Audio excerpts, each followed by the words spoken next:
یاسایا سیزر باندۆرە خۆ لە هەموو ئالیên jiyanê li Sûriyê kiriye.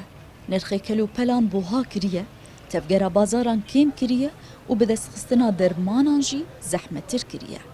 Li bajarê Hesekê nerazîbûna welatiyan diyar e û roj bi roj zêdetir dibe. Gohin ji wan nema mêwe û goş derbasî malên xwe dikin û hin pêdiviyên rojane jî bi dest wan nakeve.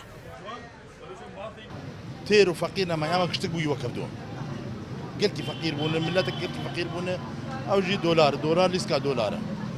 دۆلار برند کرد مەوادی خۆ بوات دکن ئەرزان دەبێژی مەواد داناخن تجار جێ هێنە ڕەحمێ ناکەن و ئەم وەک ئەم بوونە وەک گۆر ئەم گۆشتێ بدوت خۆن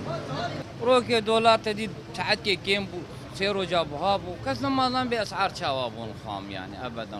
خودي لو اسعار بيشبهانا ما تقدر تشكي تتكرت بتقرب شوفها خودي بيفا دولار بلند بوي تشبهها بون اما تتشبكر قش ولوي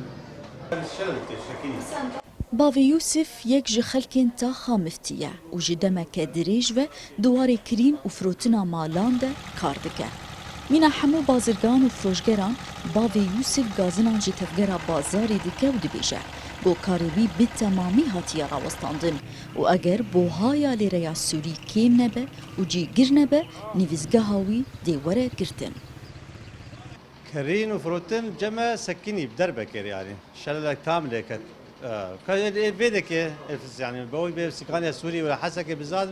نقار بكرن أبى جو بكر بالدولار بكر مثلا ب 12000 دولار 20000 دولار كسي إيش دربت كرن إيش وجرب أوروبا أيوة بوار فرناك في الحالتين وأنا مثلا بيورو كر أو دولار كر بس أما بيدك نقار بكرن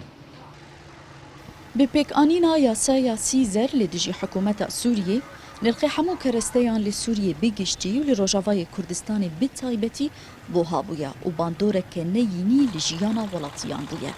Tevî gorî veberiya xweser û ji bo rûbirûbûna bandora Sîzer şaneyeke krîzê ava kiriye û hin biryaristan diye mîna zêdekirina mûçeyên fermanberan lê hin çavdêr dibêjin godever ber bi rewşeka aborî xerab ve diçe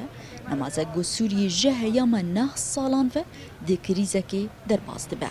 Lafa Esad, Kurdistan 24 bajarê Hesekê.